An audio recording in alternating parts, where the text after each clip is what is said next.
right. Happy day, Grant. It's another beautiful day on the route to Tone Town. Indeed. And we had a really spirited episode last week where we talked about some of the best-selling devices on Reverb, and some of it was kind of a year-to-date accumulation of pedals, and then some of them were from the previous year. But we're very fortunate that it just so happens that Reverb released their brand new best-selling effects pedals of 2022. And we have a list of 20 of the best-selling pedals of the year that had come out this year, and then the top 20 overall. And so we can take a look at that, dive into it, give our opinions on it. And it seemed that this was fruitful for other people. There was other people that got very upset that we didn't know about the Earthquaker devices, Johnny Unitas, or whatever. I don't remember what it was called, but it was something that apparently we should have known about. And now we do. And now we know. Yeah. Now we know. But before we get into this episode where we're exploring these devices, these best-selling devices of the year, we first want to break for a moment to hear from some of our sponsors that make the podcast possible every single week. Let's hear from them, and then we will rejoin on the best gear of 2022, according to Reverb. Now, before we go any further into the podcast, I want to talk about one of our amazing sponsors, our friends over at BetterHelp. Now, all of us have been in a situation where we've been extremely frustrated. Life can throw some curveballs at us for sure, whether that is frustration in rewiring your new pedalboard or rack rig, or just the things that come up as a part of being human and being alive. There's no manual or troubleshooting guide for how to deal with the curveballs that life throws at you. But there is some amazing companies like BetterHelp that can help you navigate this. BetterHelp is the world's largest online therapy service and has matched over 3 million people with a therapist that's already vetted and licensed and is ready to begin helping you. All you need to do is fill out a brief questionnaire, and if things aren't clicking for any reason between you and the therapist, you can change it at any time. There's no waiting rooms, there's no traffic, there's no endless search to find the right therapist, and you can learn more and save 10% off on your first month by going to betterhelp.com/chairman. That's betterhelp, HELP.com/chairman, and get 10% off of your first month. Sorry for the interruption, guys, but I wanted to take a moment to talk to you about one of the sponsors of the show, the Guitar Sanctuary. Now, Guitar Sanctuary is not only the place where Brian Omilion is housed and builds all of his spectacular pedal boards, it's also one of the flagship dealerships in all of the United States. They carry Vertex products, they carry Goodwood products, and pretty much any major brand or boutique brand you can think of is available there, whether it's a guitar, amplifier, or guitar pedals. They have it all. Absolutely amazing shop. Great service, great staff, knowledgeable people, just like Brian Omilion. And furthermore, if you want to have a rig built, you can hire Brian Omilion through the Guitar Sanctuary to build the rig of your dreams. So many different options there, having all the pedals and everything you might need under one roof, and having a guy like Brian Omilion build your pedal board. It is a match made in heaven. Definitely check out the Guitar Sanctuary. It will be linked in the show notes and in the description if you're watching this on YouTube. Absolutely amazing store, highly recommended by the chairman of the boards. Awesome. So we have the two lists, like you mentioned. We have pedals that were released in 2022 and kind of the best-selling, pedals out of that list, out of new releases. Favorite new releases, let's call them. And then we also have overall bestsellers regardless of release date. So you might have something like a Strymon Timeline on there that was released, 12 years ago, 11 years ago, maybe more? We're coming on halfway up to vintage on the timeline here. Right. Which is crazy. We have, best-selling regardless of release date. So let's get into best new releases, pedals that were released in 2022.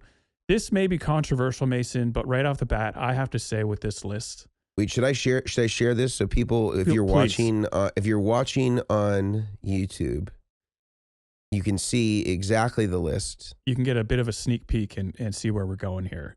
Okay, here's the list. I don't know if I'm allowed to disagree with this because I have to plead ignorance here. I don't work for Reverb.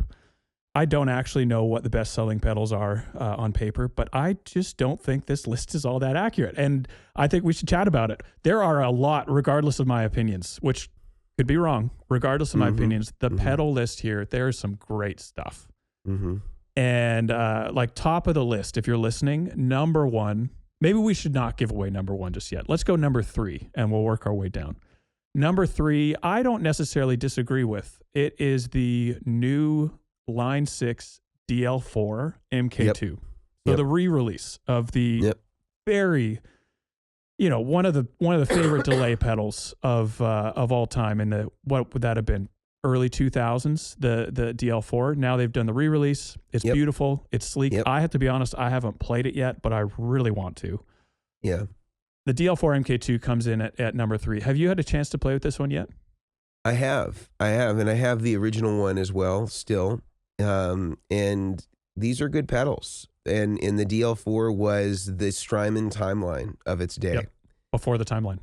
And I don't know that this one maybe is going to have the same, maybe like longevity and staying power because its first incarnation was so unique. But I can guarantee you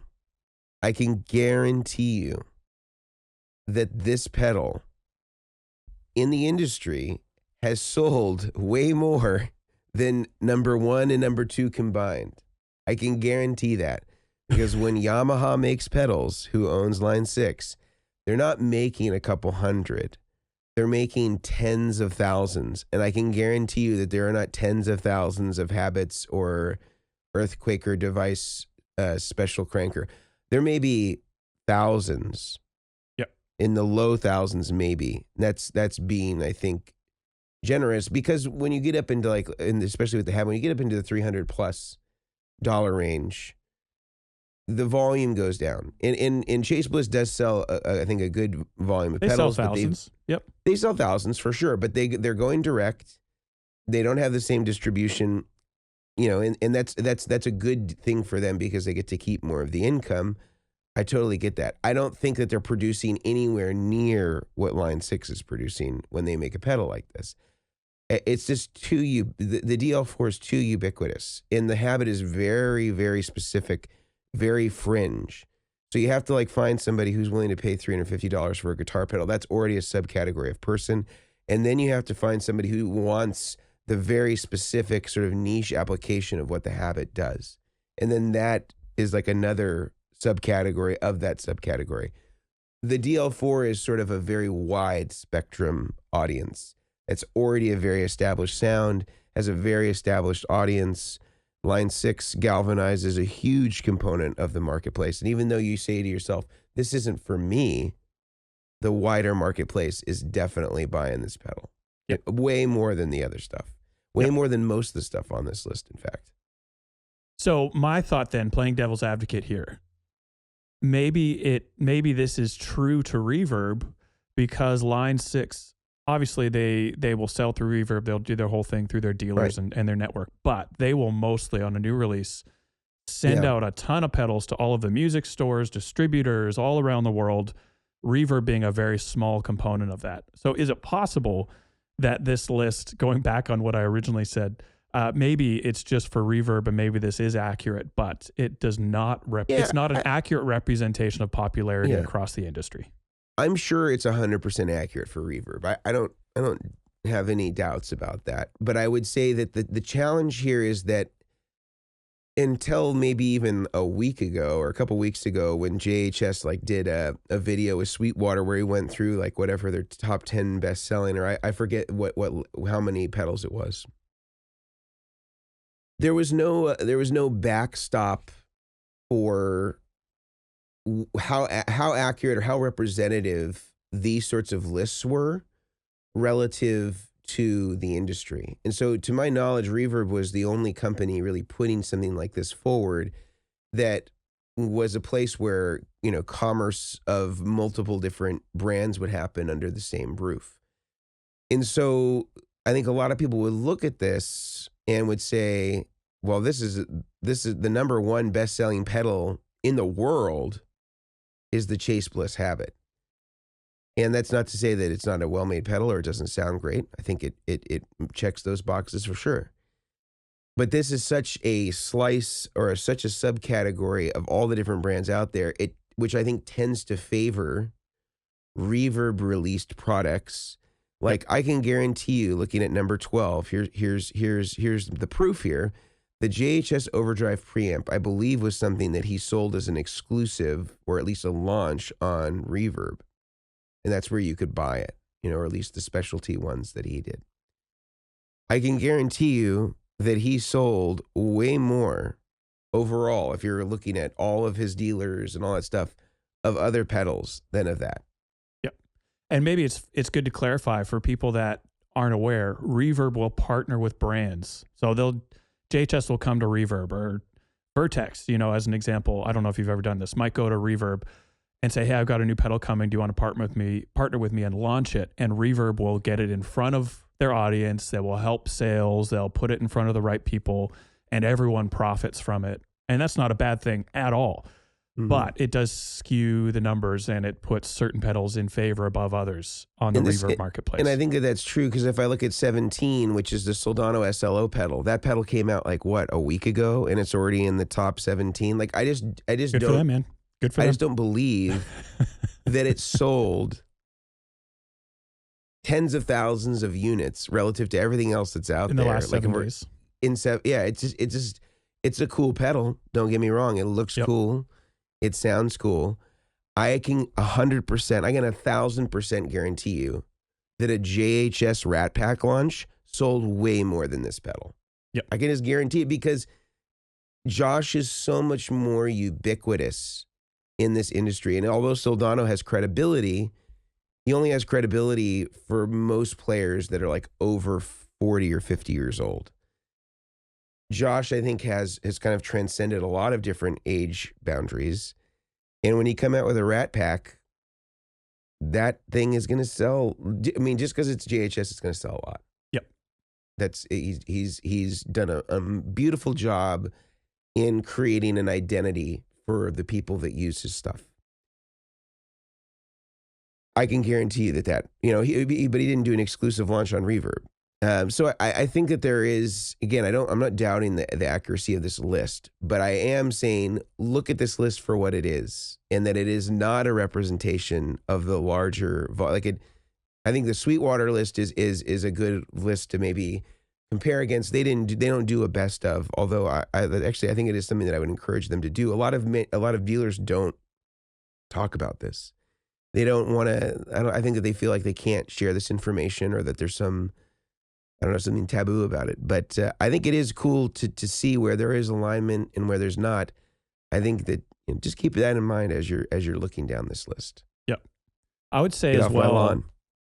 I would say as well, for my customers, which admittedly is a sliver of the representation of the entire music industry for guitar players. I think a good cross section of professionals. Yeah. If you're talking about like you and Brian, or even if we're looking at other rig builders, whether it's, LA Sound Design or Exactone, like how many of these pedals are you seeing even on those boards? That's what I was just going to say. Like the ones that I talk to guys every week about their pedal boards, and we go through, part of the call is we go through the list of pedals one by one, talk about signal chain, and the ones that I will see come up, let's say in the last 6 months out of this list, would be anything from Chase Bliss.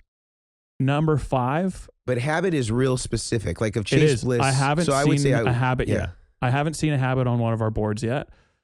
Dream 65. Two, I would say those for sure. I think that the Keeley is probably, as far as new delays. Those are showing up. Brian has certainly put a lot of them down. The Space Echo one. That was, that one has got me intrigued. Another one I haven't actually had up in Canada. Even if it comes onto our boards, the guys in America build them for us. So I thought you were going to say even if they come through our borders, like there's an embargo on Space Echoes. If they are so lucky to make it past that. Well, we don't quite have the wall yet. But, you have to smuggle it in, huh? Exactly. Right. So we would see a lot of stuff from Chase Bliss, but not necessarily the Habit. Lots of Walrus. So the M1, the D1, ACS1, we see a lot of that. The UA. Now, surprising to me is that the M1 is here. I feel like I see a lot more D1 and R1s to M1s. Yeah, I would say that's true. We'd probably see maybe 2 to 1. We'd probably see D1 and R1 twice as much as an M1. I believe this Ruby. I think that's the thing. Believable. I'd say out of this list, the one I see the most of currently, as in the last 3 months, would be the UA Ruby and Dream. Yeah, I see those more than anything else. That's number 5 and number 11 on this list. Yeah. And it's odd. I mean, I don't know if this is just people complaining about the price. Obviously, there's a lot of talk about, man, these things are expensive. Like they are, but I see them all the time. Regardless of how expensive they are, people are still buying them. Yeah. And so I see those a lot. I haven't seen a JHS preamp yet. I haven't seen a Slotfa yet by Walrus Audio, Death by Audio Spacebender, the Zeo by Source Audio, number 15. I saw a good amount of those. It looks like an awesome pedal. I was actually really happy to see that on this list. Yeah. And then out of the rest of the pedals on the list, haven't seen any of those on a setup yet. Yeah, so this number also 20 is very to 16. new. Like the Lore is pretty new. It hasn't been out too long. I don't know what the Amp Academy is. I just looked it up before this, and I wanted to chat to you about this. And a general complaint I have about Amp and Cab Sims / question. This is the new X is it NGS? NGS-6 Amp Academy. It's an amp and cab sim. It has 6 different amp models built into it. Mm-hmm. Right. And so I was like, oh, finally, I'm going to look up the specs, see what they have, and I want to see what kind of Marshall they're using. No Marshall. Universal Audio, no Marshall. Obviously, ACS1 and Iridium, I believe, have some Marshall options. But what's with the hating on Marshall? They have like what was it? Bogner in the new X, and they have 2 Fenders. They have, I think, a Vox style, but like Soldano, I think. No Marshalls to be seen. And what is with these companies not putting out a Marshall amp, one of the most popular amps in existence, and it's not making it on key releases? And I'm just curious if you have any thoughts on this, or it's bugging me. It's annoying. Well, I me wonder that if they're banking on like the Bogner, if it's like an Ecstasy or a Shiva or an SLO for. But even if it's a replica, if they're saying that sound is more in line with the lead tone of a Marshall. If it's more Marshall than a Marshall. Well, it's certainly, like the SLO stands for Super Lead Overdrive, so it's supposed to, be sort of like a hot rodded Marshall sound, and maybe that's what they're banking on, is that it has some relationship by way of that. Yeah. I don't know. I'm just a little stumped. That's all. And I thought I'd bring it to you, Mason. Right. In this we public talked forum. about a little bit last week about the Woodrow. The Tweed. Yeah, the Tweed UA pedal, and that was like an interesting choice, considering that like the Mount Rushmore for amp tones would certainly be Vox, Marshall and Fender. Yeah. And they went chose Fender Vox. Fender Vox. And so that was a little unusual, but maybe they were like, two for them, one for us. Maybe somebody at UA is I'm a sure big there's a good Tweed reason. fan. Yeah. Yeah. They have Tweed wallpaper. In so their it's homes, just in front of them all day long. No, they love the 50s. Yep. And they want to go all in, and I get it. And we're not going to say ooh, we're going to say wow. Yep. When as it comes to that. We're not going to be disgusted by their Tweed proclivities. We're going to embrace it. And they're great amps. I have a really ratty 59 Tweed Deluxe, a real one, and they can be really glorious, but they're very specific. Yeah. But that was the sound of a lot of the Steely Dan stuff. That was what Larry Carlton, used on most of the Steely Dan stuff, and Donald Fagen's Nightfly. Some pretty iconic stuff. I mean, in most of the Eagles stuff. I mean, there's countless uses of the Tweed Deluxe, but Wampler Moxie. this thing I'm sure sold a lot too. I'm probably way more than a lot of these. Yeah, it's his like TS9 mini pedal. But again, he's another guy where he has such a baked in audience. Yeah. He's been doing this for so long. And something that is so ubiquitous, like a Tube Screamer, when Wampler comes out with something like that, it's like you can already guarantee that there's like a couple thousand that are going to be sold right off the bat. It's just how it is, you know. And it's not that uncommon. Like I know when we release a Dumble style, like a Steel String or Ultrafonic, I know immediately 2,000 the first 6 weeks. It's just I know that's going to happen. That doesn't change. And in Wampler's numbers probably higher than that because he's been around longer. He has bigger manufacturing capabilities. And I'm sure that he's, you know, like, and I can guarantee you there's a list, there's pedals on this list that have not eclipsed that number. Or if they have, it took much longer because they're so specific. Yep. All right, and here we have the first number one baby in tone. Hey. So for those listening, Oakley, Mason's firstborn, is now joining us. Yes. He's got some opinions on the matter. I think he might disagree with some of the things we're saying, and we welcome that. Yeah. Well, and this is all part of his tone baptism, as we're calling it. Yep. That he needs to be schooled. So if you hear any odd noises or you hear any farting, it could be me, but it's most likely Oakley. Okay. We'll Yes, play the chances there, and we'll say it's Oakley for now. But you know, we may never know. You'll never know. To round out the top 10 here, just out of new releases, this is what Reverb says are the top 10 bestsellers. From number 10, we have the Mako M1, which is modulation by Walrus Audio. Yep, 9 that's 10. is Boss RE2, which is kind of the smaller re-release. It looks like a normal Boss pedal. Yeah. So that's a delay. Number 8, we have the Duke of Tone, which is kind of like a King of Tone, but much smaller, released by MXR. 7 and I believe that sold a ton. I mean, that should be on that list, I think. Yeah, absolutely. 7, we also have MXR, Poly Blue Octave. I don't 6, believe that one. No? No.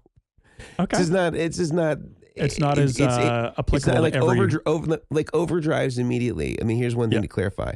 Overdrives in the industry outsell everything else, like 3 or 4 to 1. At the very least, Duke of Tone and Poly Blue Octave should be reversed. There's no way that the Poly Blue Octave sold more. There's no way the Poly Blue Octave sold more. So maybe that was a pairing and they really pushed it. I don't know. Maybe there's some reason for it. But either way, Poly Blue Octave is number 7. 6 is the Boss RE202, the big boy version of the Boss Space Echo. 5 is the Dream 65, Universal Audio's amp sim. 4 is Keeley Halo, Andy Timmons Dual Echo. 3 is a Line 6 DL4 MK2. 2 is Earthquaker Devices Special Cranker, which again probably shouldn't be that far up the list. And then number 1 is the Chase Bliss Habit at first position, which we talked about a bit already. A little skeptical it's that high on the list, but this is the list from Reverb, the top 10. Let's move down to the best overall selling pedals of 2022. I definitely have some thoughts on the list here. Before we get into it, though, why don't we break to hear from a couple of our sponsors, and we will come back with the top best-selling pedals overall in 2022 according to Reverb. So let's break for one of our sponsors, and we will be right back. Sorry for the interruption, but I wanted to take an opportunity to talk about one of our amazing sponsors, our friends over at Sweetwater, and their brand new platform called Gear Exchange, which is a buying and selling platform for people like you and me who love to buy and acquire new gear and also sometimes offload gear that we haven't been using.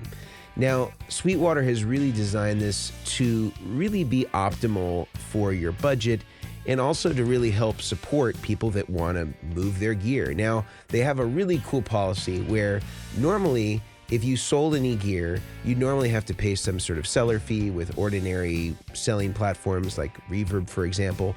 But if you decide that you want to keep your money in the form of a Sweetwater gift card, you can actually collect the entire amount of whatever your earnings may be as a seller.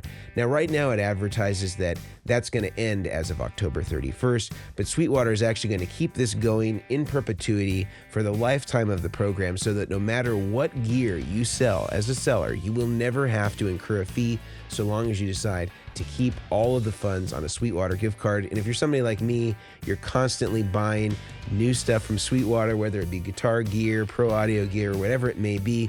If you're somebody who's constantly buying new gear, it's a great way to save on fees and always make sure that you're getting the great sales and support that's consistent with Sweetwater and their amazing sales engineers. So definitely check out the Gear Exchange on Sweetwater's website. Absolutely amazing. Really a great platform that I can already see has some great items. I'm looking for a Fender Custom Shop Strat right now, so I'm already on the search on Gear Exchange to try to find another great Strat to add to my arsenal. So I hope you'll enjoy this asset to the gear community as much as I am, and I can't wait to see how they grow and develop this. Really excited to be using Gear Exchange from our friends over at Sweetwater. Sorry for the interruption, but I wanted to take a moment to talk about one of our incredible sponsors, Bestronix, also known as BTPA, an amazing company out of Chicago, Illinois. Now, most of us at the Chairmen of the Boards get a lot of our materials that we build our pedal boards with, whether that be cable, whether that be for audio, whether that be for power, whether that be connectors like 1/4-inch connectors or 2.1 millimeter barrel connectors for power. All the supplies that you could possibly need to build the pedal board of your dreams is available at Bestronix. They have amazing selections, all the cables that you could possibly want, whether it's Mogami, whether it's Evidence, whatever it may be. They have every single brand conceivable, in addition to their own brand, their in-house brand, which is absolutely incredible sounding, super low capacitance, and competes with all the best stuff, whether it be Mogami, Canary, Belden, etc. They have a great in-house brand.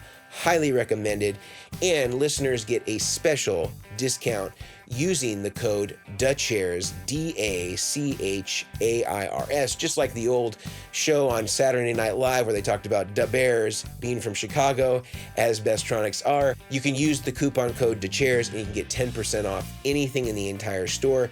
Absolutely amazing way to save some dough, get some great materials from some great people. Bestronix, absolutely amazing company, highly recommended by the Chairmen of the Boards. All right. Thanks, guys. So we are back now. Top 20 according to Reverb, best-selling pedals overall. So not stuff that came out this year. It could have come out 30 years ago, and it could still technically be on this list. Firstly, I have to say, coming in at number 20, a little disappointed.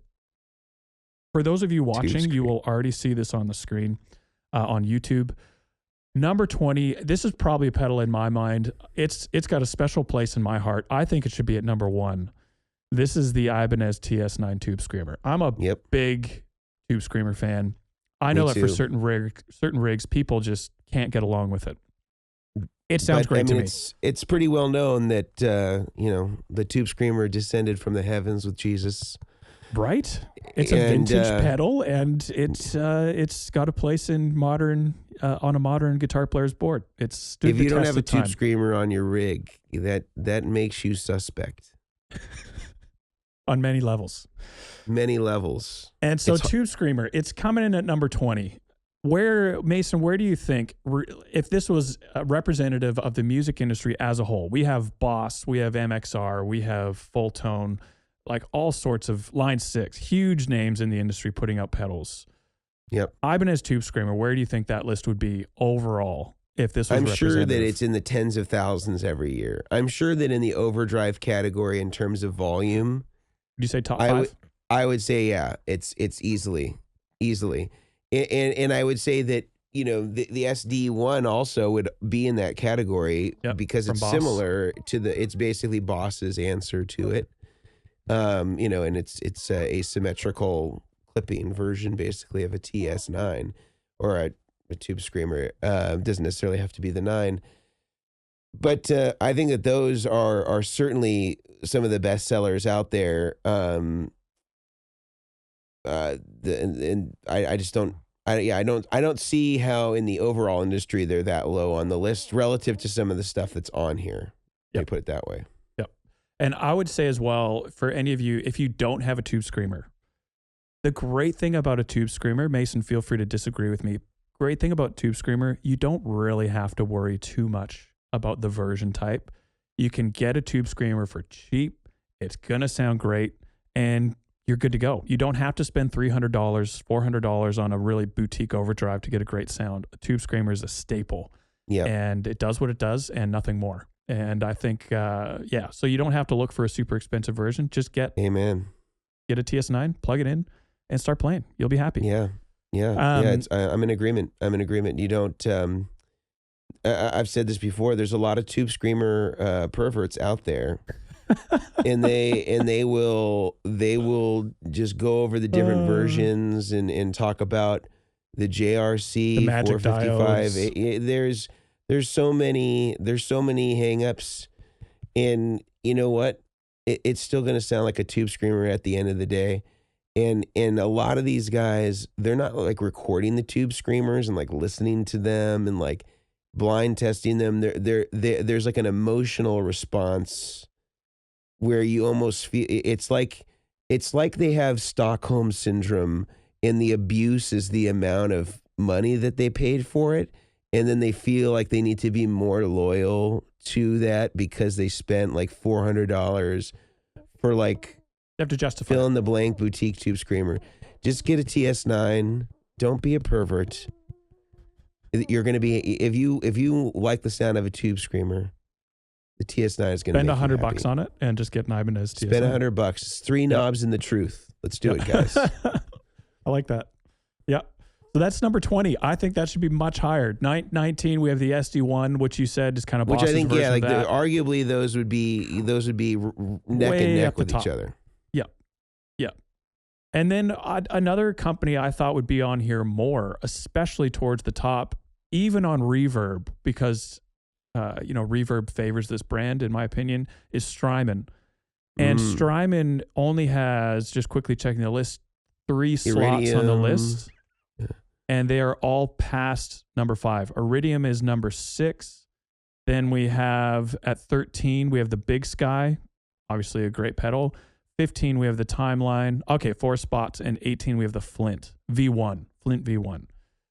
And so I thought Strymon would be at least in the top 4. They would have something, but it's not the case, according to Reverb. One encouraging thing that I really enjoyed seeing, again, I've already kind of said this in today's episode a little bit. The Timeline has been out for well over 10 years now. Maybe 12, maybe I don't even know when it was released. It's been out for a while. And it's still, after 12 years, in the number 15 position on Reverb. Maybe higher in the industry overall. I have no idea. But it's pretty impressive if you think about it. They've had a pedal out for that long, and it's still selling incredibly well.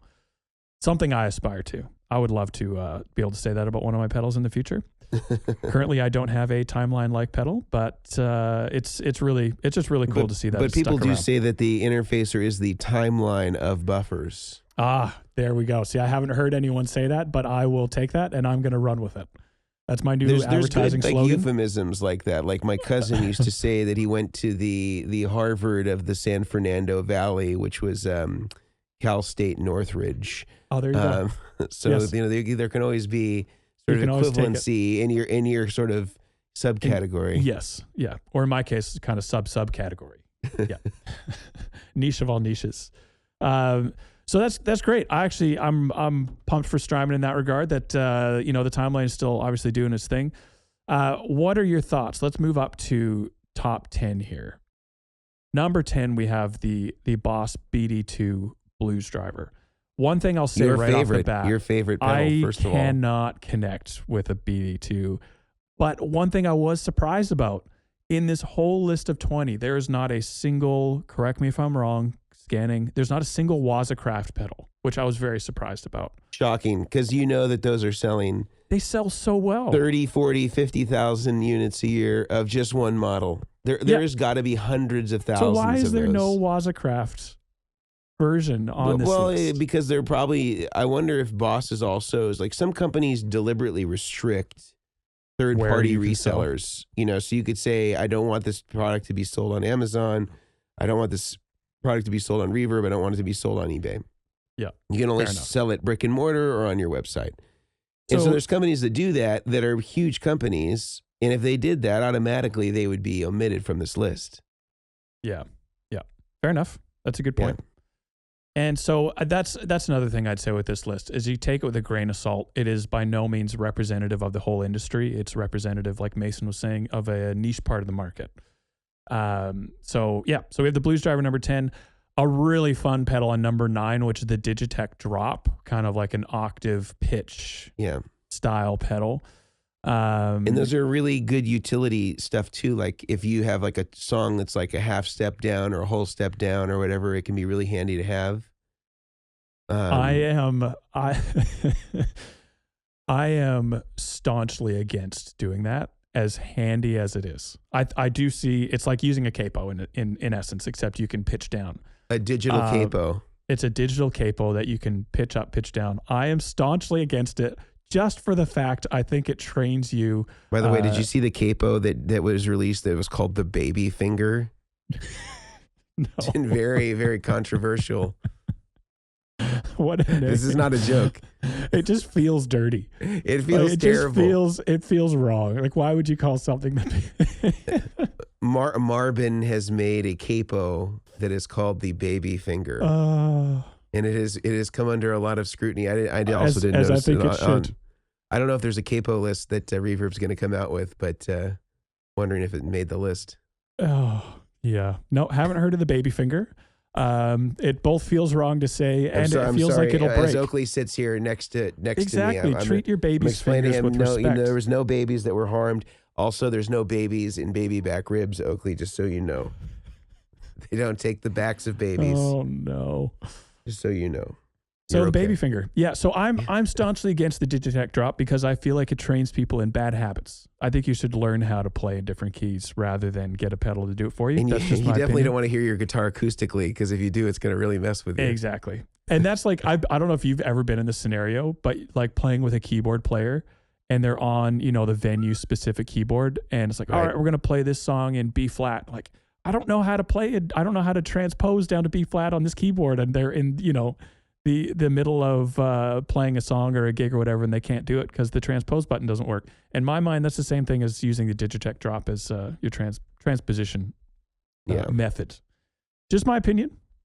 And then number 8, we have the staple.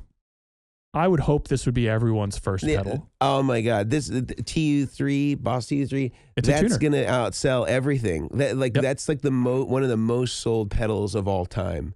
Yep. Also, the DS1, which is number 7, is also one of the most sold pedals of all time. Like, but still pretty far up on the list. So you would say, as an example, Strymon Iridium, there is no chance it's going to be outselling a TU3.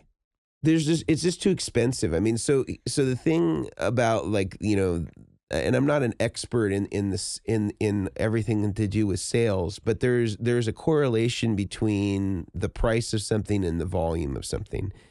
And I think that the one example that points to that is, again, going back to that that Sweetwater list that Josh Scott had done a video on recently with Sweetwater, where he goes down their best-selling pedals.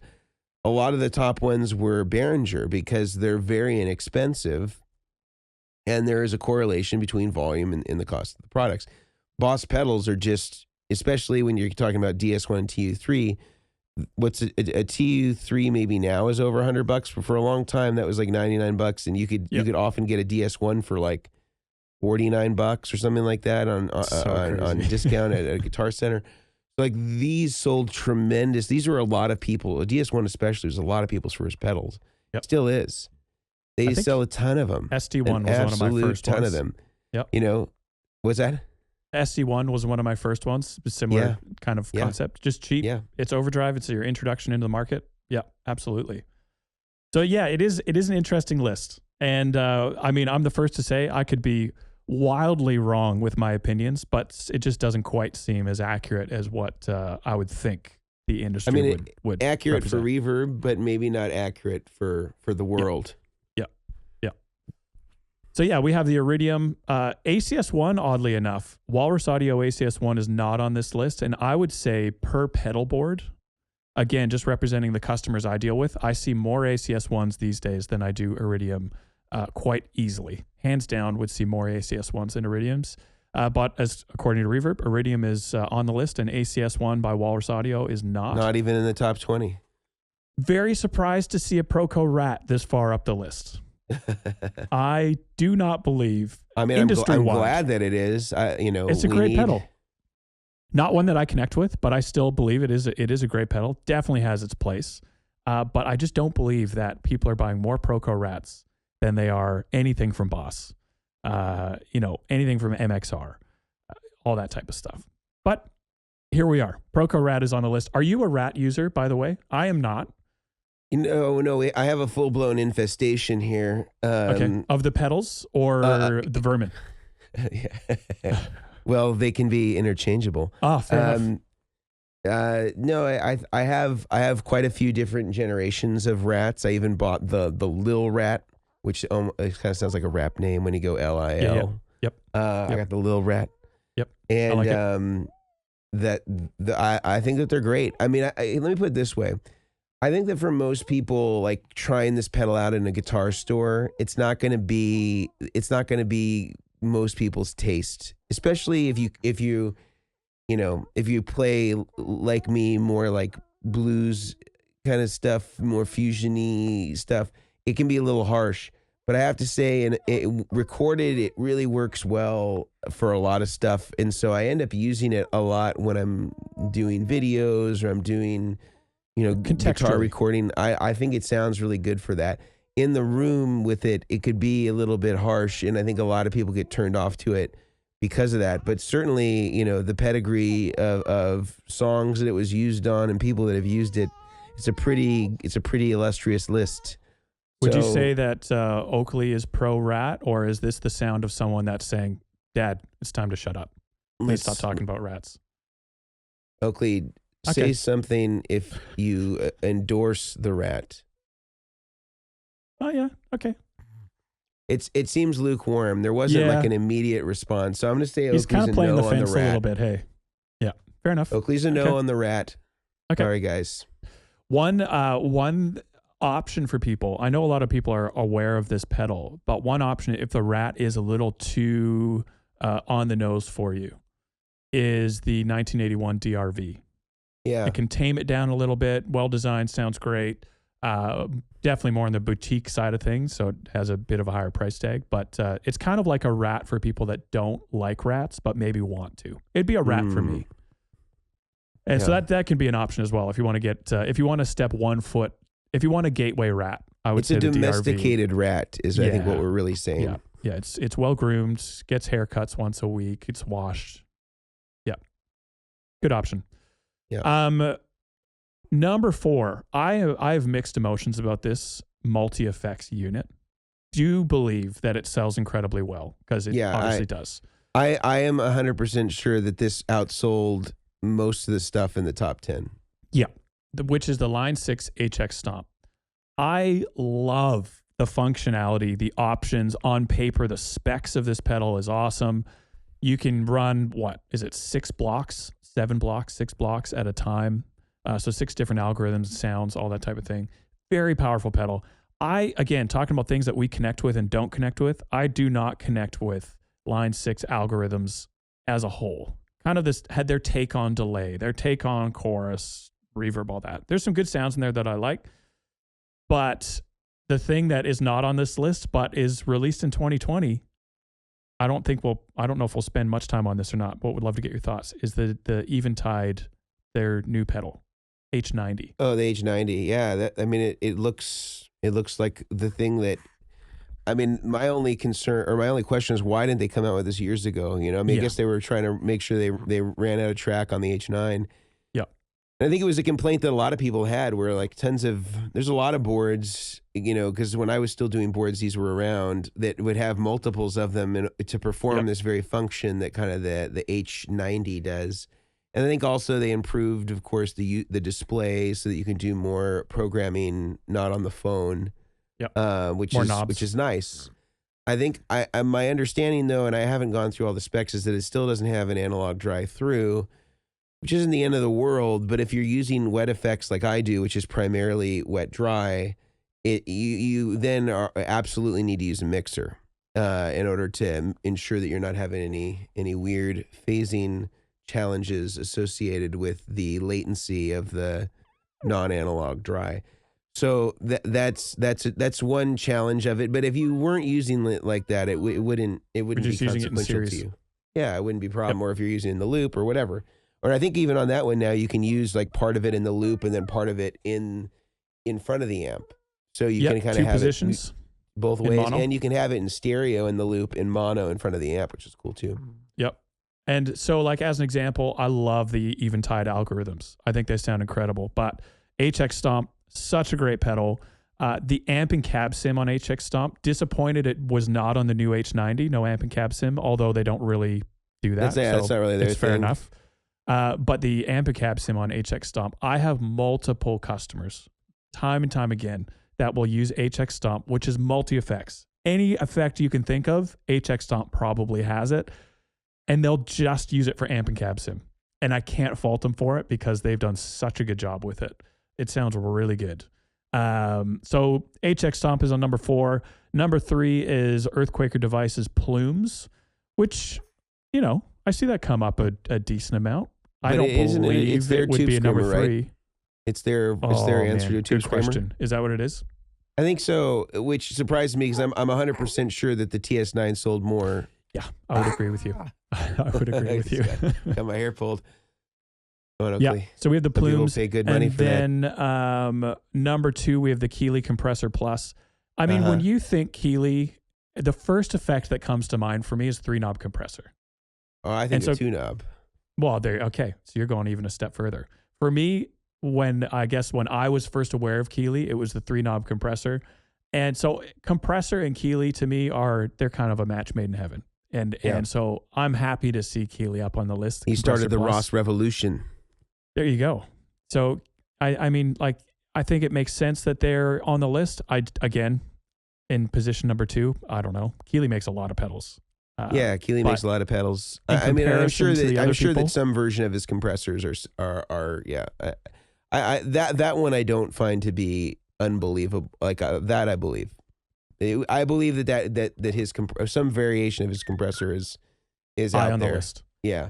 The most controversial pedal on the list, though, has to be number 1.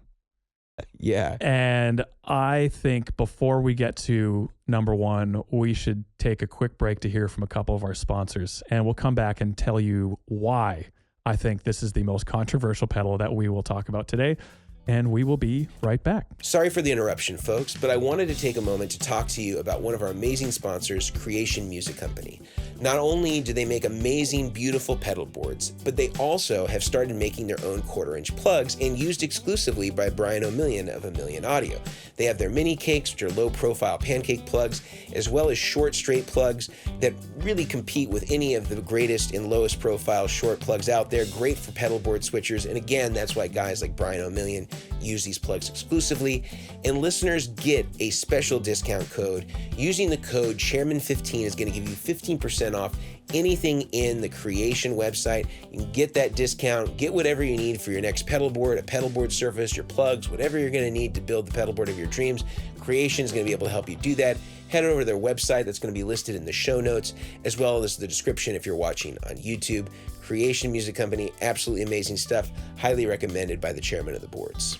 Pardon the interruption, but I wanted to take a moment to talk about one of our amazing sponsors, Pedal Genie. Pedal Genie is like the Netflix of guitar pedals.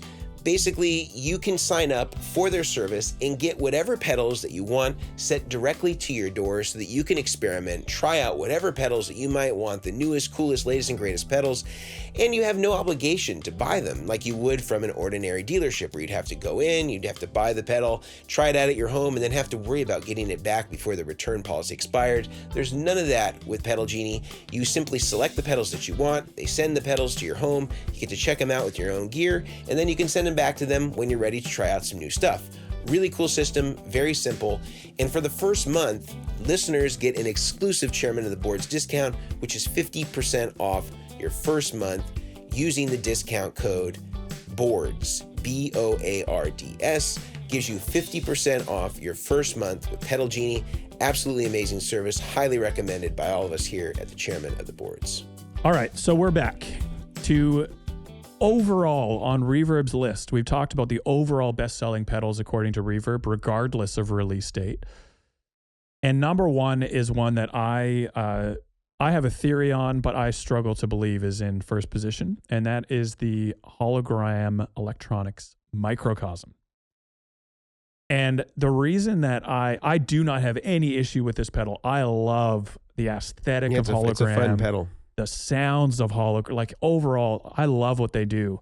The reason I don't believe it's on the number one spot, let's say more widely than Reverb, is because it is hard to get your hands on one. Even right now, as of today, you click on the link for Hologram. If you're watching on YouTube, the list is on the screen.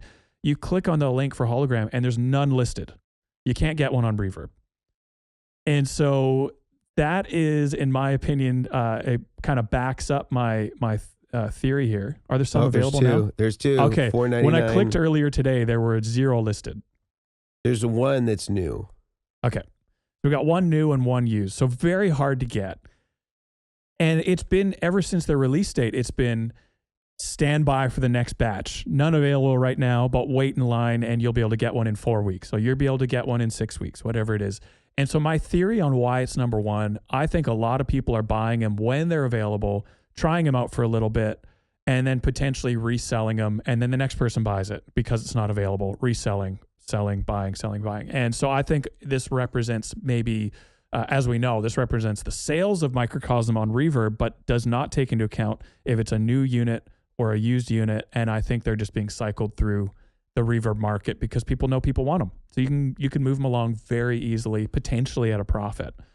So those are my thoughts on the Microcosm in number one. I do not think it's a fair representation on the list. What do you think, Mason? Have you tried this one firstly? Yeah. Do you have any thoughts on it? I think again, it's a cool thing. I mean, again, it's such a fringe, knowing what we know about overdrives, that they outsell everything, 3 or 4 to 1. This is certainly not something that is that specific in terms of what it does as sort of an ambient sort of effect.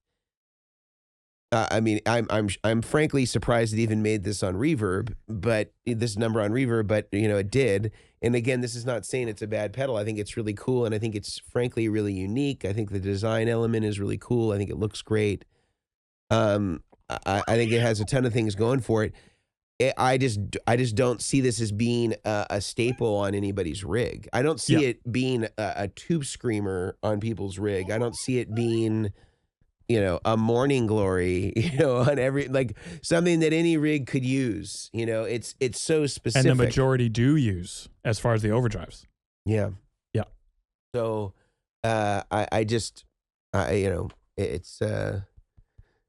yeah, in this universe, I don't see it as a ubiquitous pedal. So that's the list. We've talked through obviously the new releases and best sellers out of the new releases. Now we just finished up on the overall best sellers, regardless of release date, according to Reverb. Let's say we have someone listening to this podcast, which hopefully there's at least one. Maybe it's Brian, who we actually haven't talked about the reason why Brian is not here. Brian is on a well-deserved holiday in Florida, and then the weather got in the way, and he is now stuck in I believe it's hurricane. a hurricane in Florida. Yeah. So Brian is not able to join Disneyland. us. Exactly. That must be the saddest place to be on earth, when you are really close to Disneyland, but you can't go because of weather restrictions. So that's why Brian isn't with us today. Sorry it took us so long to actually bring that up. But we just here we are. Brian. We totally ignored Brian. Yeah, the whole episode. I like to think that it was a little bit it was a bit too painful to bring up why he wasn't here. It just doesn't feel quite right. It does feel with us. incomplete. Tone Town does not feel like. I almost feel like we took a step away from Tone Town today without Brian here. Yep. So that's why it was just too painful to bring up earlier in the episode, but I just had to do it. So Brian will be back with us next week. But let's say we have someone listening. Let's say it's Brian, and Brian wants to know, I have these lists. It's a sliver of the industry as a whole, as far as a representation. It doesn't represent the whole industry. It represents a sliver, a niche, according to Reverb. How do you use this to your advantage? How do you use a list or these lists to your advantage according to Reverb, so it can maybe help you make some buying decisions, or what to avoid, what to try out? What would you tell people in terms of using this to their advantage? Well, I would say I don't really know how. I'm struggling to see a silver lining here of like how somebody could apply it. I think that you could use it as at least an example of to say, okay, like these might be in terms of the broad categories like delay, overdrive, wah-wah. I'm trying to think of what else is like kind of core stuff on here. Compressors. A looper, TC Electronic did a loopers at number 16. I would use it mostly for like the staple products and just say, okay, these are good starting places if I'm just getting into pedals and I'm considering getting a tuner, I'm considering getting a distortion, I'm considering getting a reverb or an analog delay. And there's obviously pretty varied prices here. Like it's crazy to me that the number one pedal is $450. Like that just doesn't align with the market. Yeah. And so I think that there's going to be some things that are going to really throw you off. But I think if you're looking for the stuff that's, around the $200 range or less, that's going to be pretty representative of sort of staples in the industry. The other thing you could do too is Reverb keeps these lists out, for all the other years. So you could consult other years of the best sellers and maybe kind of look at like a cross section of like what are kind of recurring pedals that are showing up here year in and year out. Because that could help you see, okay, like what is going to be something that seems to be a staple and that people routinely turn to in the marketplace that can validate for me, like this is worth trying. Like the Carbon Copy has been on this list for a long time. We haven't talked about it, but what a pedal. Yeah, that's number 11. That pedal has sold, I bet it's probably sold hundreds of thousands with no exaggeration. Delay for those that aren't familiar. So something like that is going to be on it year in and year out. Something like the TS9 is going to be on there year in and year out. Something like the TU2 or the TU3 is going to be in there year in and year out. Blues Driver is probably going to be in there year in and year out. The Keeley compressor is probably going to be there. So there's going to be recurring things. I would look to that and look at maybe the last 5 years and then use that as like a jumping off point. Okay, here's an overdrive I'm going to get because I see it showing up year in and year out. Here's a compressor I'm going to get. Here's a tuner I'm going to get. Here's a delay I'm going to get. There's always going to be fads where you end up getting sort of a really, really fringe pedal showing up as number one. It's not really representative or is an outlier in the industry that is exaggerated by the fact that it's presented by Reverb. So I think you just need to temper this list with reality. And one of the other things with lists in general, we kind of covered this in our gear reviews episode, talking about how to trust or how to approach gear reviews, is a lot of these lists, not talking about Reverb specifically, but any top 10 best of lists these days are curated more for the affiliate link or more for the benefit of the writer than they are the benefit of helping the person reading, unfortunately. That may be my cynical view, but typically people will, pay to be on the list rather than the person actually doing some research and saying what actually are the best selling pedals or what is the best guitar of whatever year it is. And so whenever these lists come up, I usually look at the list and, like you're saying, I'll use them as a starting off point and then do further research, but I will not take any list, including this one. And you should not take any list that I write or anyone else writes just solely based on that one piece of documentation. You should always be doing your own research. Just as best practice, in my opinion, because you just really don't know at the end of the day. You don't know. And it's a hard place to be in as the user, as the customer. It's a really tricky place to be in. And ironically, I believe next episode we are going to do our own list of our top gear. So should we just tell people don't listen to that episode? Well, I think it's as we said in previous episodes. You have to, as a consumer, find the the spokesperson or the teacher or the demonstrator that you feel like most closely aligns to you as a player. And we called that finding your tone Yoda. And so you need to find your tone Yoda to say, this person clearly understands me. We have alignment in how we play guitar and how we hear things. And that's been demonstrated through multiple different reviews that this person has done, where when I receive the pedal, that I'm in full alignment of what they said and how they demonstrated it. And that's represented in my rig. And there are other people where you're going to do that same thing. You're going to be like, this guy was not a good metric for me as a baseline, because I thought we played similarly and we heard things similarly, but clearly this guy is not hearing things the same.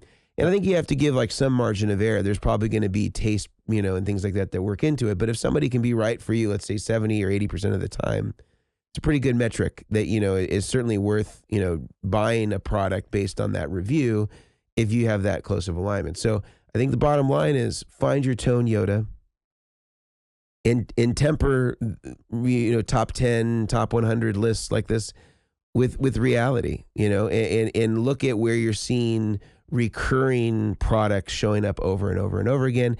And some of these products may be on our best gear of the year as we see it from a rig builder standpoint. Now, remember, our point of view is very specific.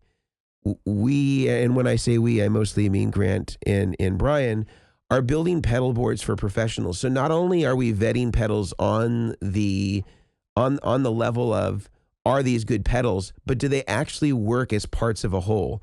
Because a lot of these pedals are designed by people. In fact, most pedals are designed by people that are not putting them with other pedals. They're designing them as their own islands, and they're not thinking about the consequences of different impedances on the input and output that are leading up to that pedal or coming after that pedal. And we get to see in real time every day what happens when that's not considered.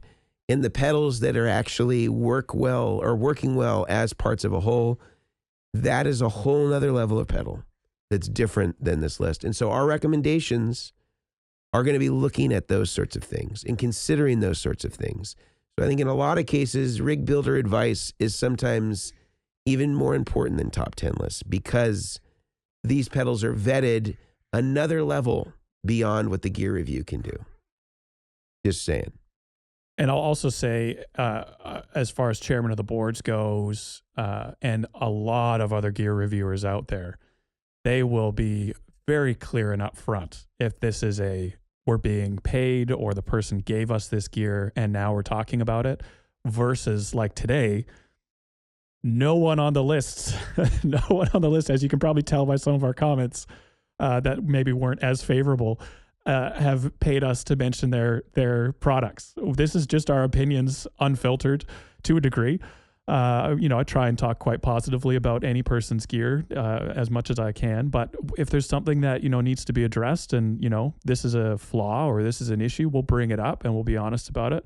And a whole lot of other gear reviewers are the same. They aren't going to be just blatantly lying to your face for their own personal gain. And so we will always tell you, and a lot of great gear reviewers out there will always tell you, this is a pay to play type thing, as you'll sometimes say, Mason, or this is just my opinion. This is what I think. Yeah. Take it with a grain of salt and, go from there. So, I think we've covered a lot of good ground today, and hopefully it's been helpful. Again, this is our opinions from our small corner of the industry, and hope you guys have enjoyed it. Before we finish up and give some closing little remarks, and obviously hear from Oakley one last time before we finish up, because I guess Oakley is kind of our stand-in Brian today. So we need to hear from him as well. We're going to hear from just a couple of our sponsors one last time before we finish up, and we will go into the closing statements of the episode.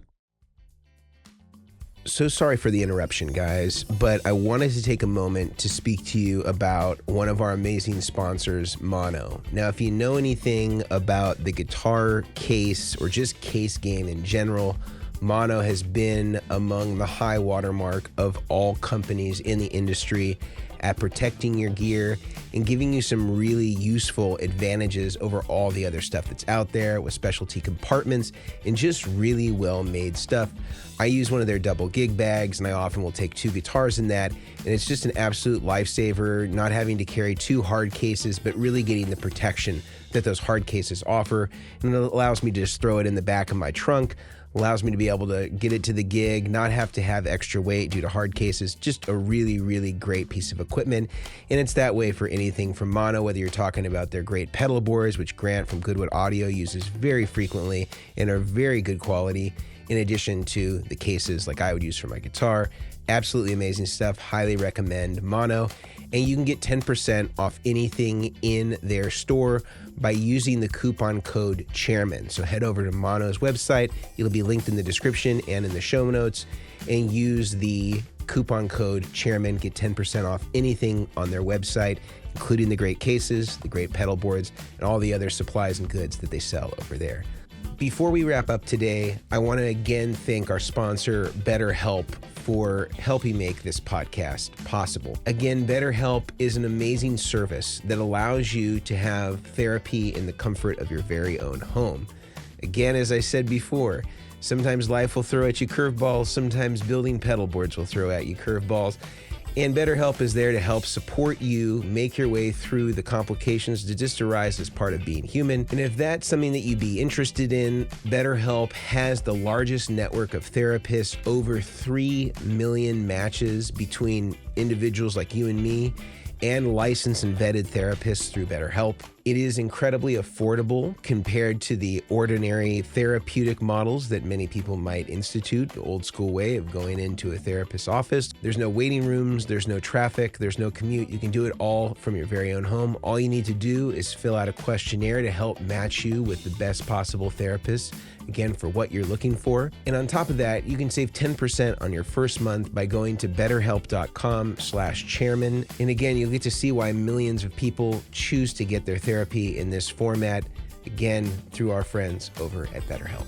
Okay, so we've gone through our lists.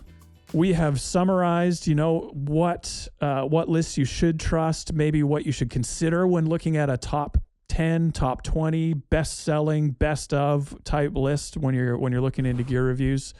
Any final closing thoughts or remarks, Mason and or Oakley, before we finish up? I think the bottom line is, just to recap, find your tone Yoda, whoever that may be. Yep.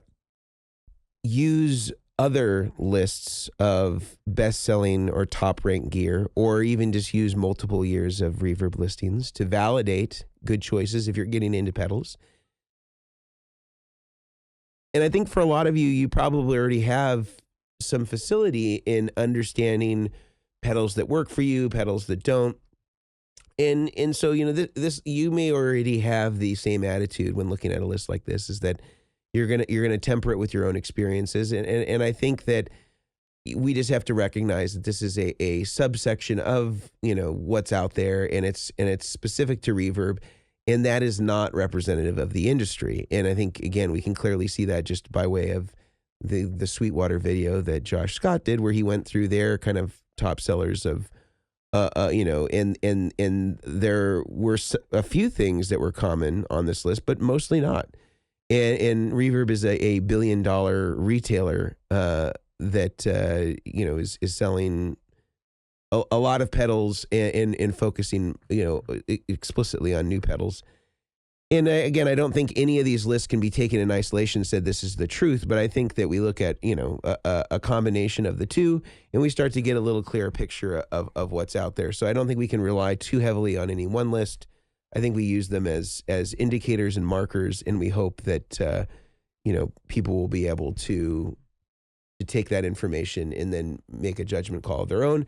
And if you're still confused, you can listen next week, and we'll give our best gear of the year according to 3 people that are building rigs, and hopefully that can even give you another data point to kind of consider in your pedal choices. Love it. I would also say as well for, like, let's just take overdrives as an example. You can always ask a trusted friend, comment to someone on Instagram. You'll most likely get a response back if you see someone using it. But with overdrives specifically and a whole bunch of other pedals, there are boutique versions. So maybe a smaller company might make their take on a Tube Screamer. The price will be higher than the original Tube Screamer. So your friend might recommend a Tube Screamer clone, or Klon clone, super popular as well. All great pedals. But if you do just a little bit of research, you can find potentially, a more mass-produced version like an Ibanez TS9, and you can get it for half the price. And so if you just do a little bit of research and looking around, you can find some really good deals.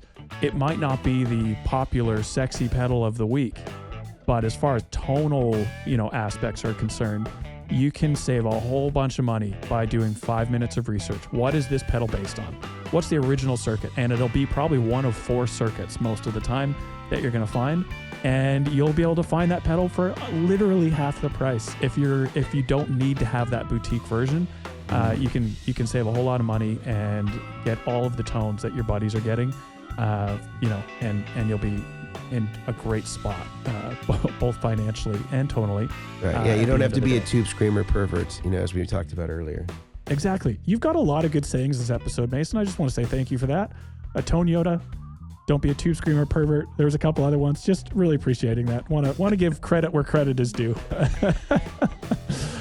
So yeah. I don't know if you have anything else to finish us up with, but those are my thoughts for the episode on top 20 lists from Reverb. And I'm happy to finish up with one final word from maybe Oakley or yourself. Oakley? I mean, when it's all been said, it's all been said. Thank you, Oakley. Appreciate your restraint. That's it for today's episode. We'll see you guys next week. All right.